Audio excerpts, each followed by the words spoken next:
Bonjour et bienvenue dans l'entretien de l'intelligence économique, l'émission consacrée aux acteurs de la mondialisation.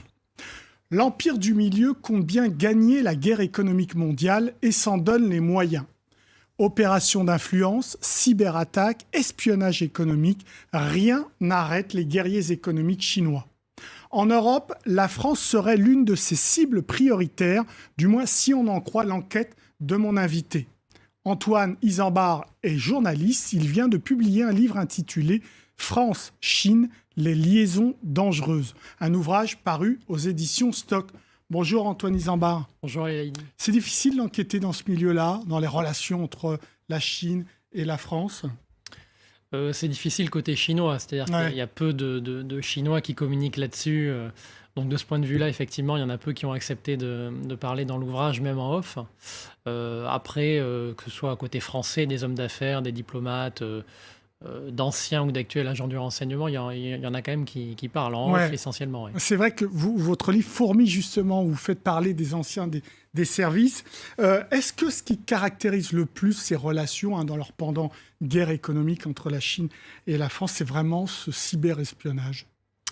Oui, c'est une partie qui est vraiment d'actualité, parce qu'on voit depuis ce que disent les gens du renseignement, depuis les années 2007, 2008 jusqu'à 2014-2015, il y a eu une vague de cyberespionnage et de cyberattaques en France qui était extrêmement massive, qui s'est un petit peu légèrement calmée depuis, parce que la Chine a été montrée du doigt par les Américains. Par les États-Unis, vous l'avez montré. Ouais. Voilà, par les Américains. Donc elle a dû moderniser un petit peu son outil d'espionnage cyber. Donc aujourd'hui, il est plus dur de repérer la Chine quand elle mène des cyberattaques en France. Mais elle reste, et c'est ce que me disent la plupart des gens confrontés à ces choses-là, c'est que c'est le pays en volume qui attaque le plus nos entreprises en France.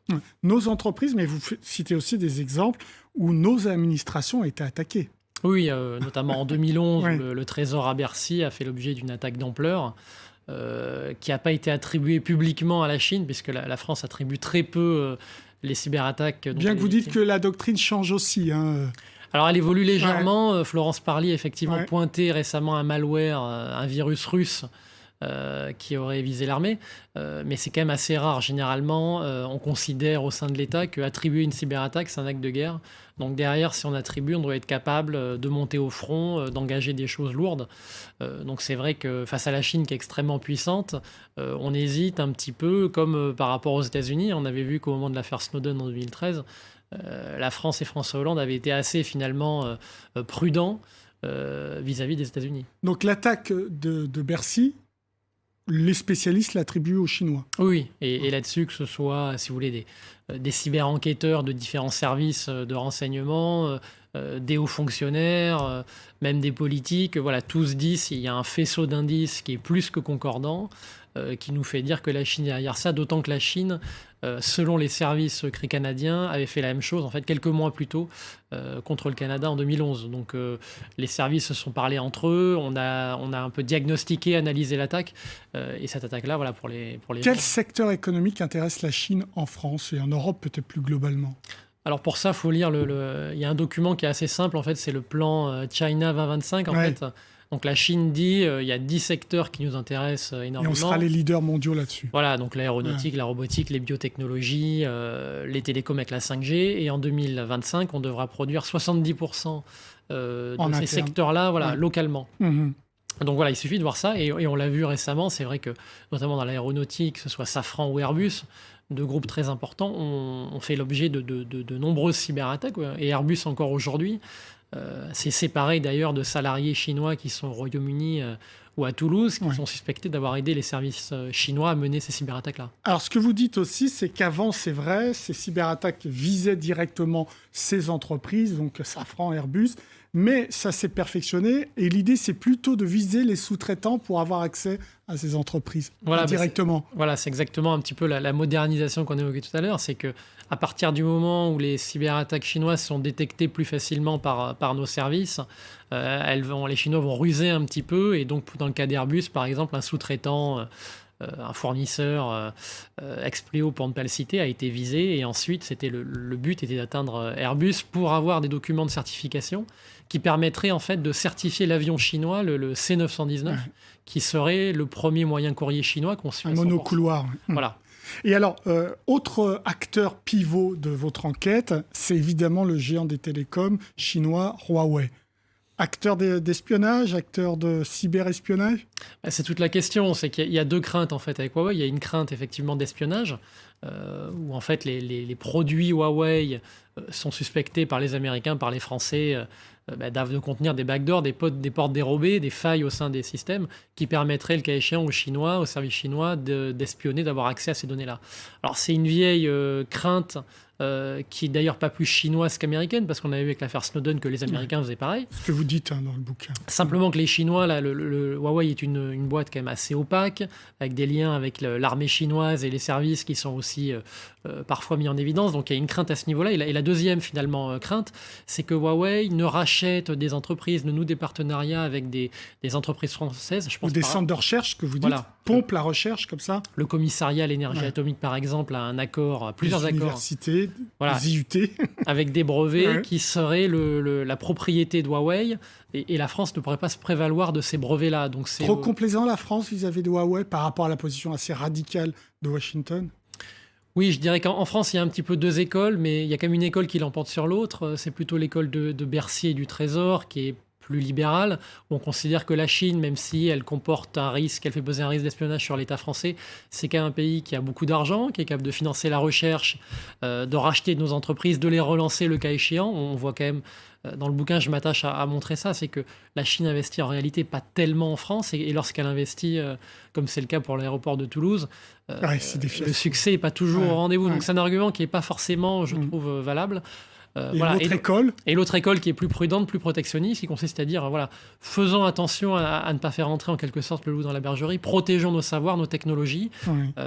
Et c'est vrai que les entreprises françaises feraient peut-être mieux, elles aussi, je pense à Safran dans le passé, qui a peut-être pas été aussi assez vigilant vis-à-vis de la Chine, à être... Oui, mais vous dites dans ce livre que lorsque l'entreprise française est vigilante parce qu'elle a fait l'objet d'une attaque, pour ne pas la citer, Alcatel, et que le dossier remonte au plus haut niveau de l'État, l'État français le met sous le tapis, quoi. Oui, il y a la volonté de ne pas se fâcher avec un partenaire si puissant, à la fois économiquement, politiquement, diplomatiquement. Et c'est vrai qu'il y a une sorte de prudence, on pourrait même parfois parler de lâcheté de l'État français vis-à-vis de la Chine. Oui. Des élites, plus généralement? Oui, des élites. C'est vrai qu'on a bien vu que beaucoup d'hommes politiques, d'hommes d'affaires, et notamment d'anciens premiers ministres, Jean-Pierre Raffarin, Laurent Fabius, Dominique de Villepin, sont qualifiés effectivement d'assez favorables à la Chine, font des affaires avec la Chine. L'une des questions, c'est est-ce que leur présence et leur lien avec la Chine profitent à l'intérêt général et à l'État français?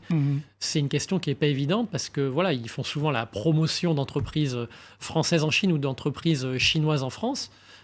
On voit aussi que ça débouche sur du partage technologique et à terme, il y a quand même de la destruction d'emplois en France qui est créée. France pris entre le marteau et l'enclume, c'est-à-dire, vous l'avez dit, une vision, une surveillance globale des Américains et cette peut-être espionnage de la Chine.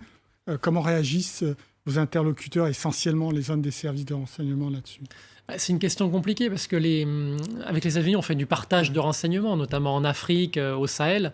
Dans beaucoup d'interventions, on le fait grâce aux images satellites, aux renseignements américains. Donc il y a une coopération avec la France sur ces domaines-là qui n'a pas lieu avec la Chine. Donc c'est vrai qu'aujourd'hui, on a beau dire que les deux pays nous espionnent, et ce qui est le cas, il y en a quand même un qui est notre allié. Alors un allié qui est parfois pas l'allié idéal, mais un allié quand même qui est important dans ces affaires-là de renseignement, dans ces affaires militaires.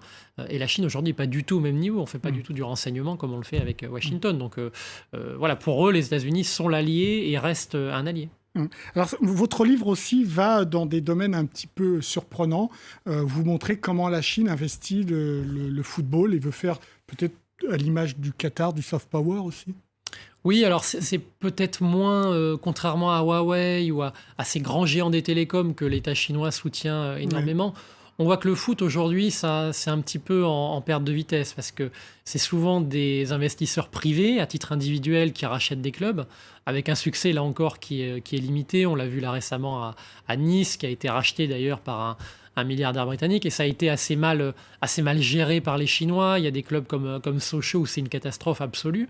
À Auxerre, c'est un petit peu mieux, mais c'est des gens individuellement qui rachètent ça. Les résultats et l'argent qui suit n'est pas toujours au rendez-vous. Donc, là encore, c'est pas piloté de Pékin, ça. Voilà, c'est pas un investissement d'État. Ouais. En revanche, vous parlez aussi de l'Afrique. Et là, vous dites que la Chine va sur le précaré historique de la France en Afrique. Oui, alors là, c'est pas, j'invente rien, on en parle depuis une quinzaine d'années. C'est vrai que la France, qui est très présente, qui a été très présente historiquement en Afrique de l'Ouest, subit quand même depuis de nombreuses années la présence de la Chine. Une présence de la Chine qui est assez, ironie de l'histoire, se manifeste aussi à Paris, puisque l'ambassade de France est basée au sein de l'ancien ministère de la coopération. Et on remarque, c'est marrant... L'ambassade de Chine en France est basée... L'ambassade de Chine en France, pardon, est basée au sein de l'ancien ministère de la coopération. Et la plupart des diplomates chinois en France sont des gens qui avant ont eu une expérience africaine, qui ont été soit au sein du ministère africain en Chine, ou soit ont été ambassadeurs, l'actuel ambassadeur... Là, donc Paris tête de pont pour l'Afrique. Voilà, c'est souvent ça, c'est que la Chine voit vraiment Paris comme une espèce d'entrée, de tête de pont en Afrique, qui est le continent stratégique pour eux au niveau des matières premières, notamment. Merci beaucoup Antoine Isambard pour vos réponses. L'entretien de l'intelligence économique est terminé. Évidemment, vous pouvez le retrouver sur france24.com. Au revoir.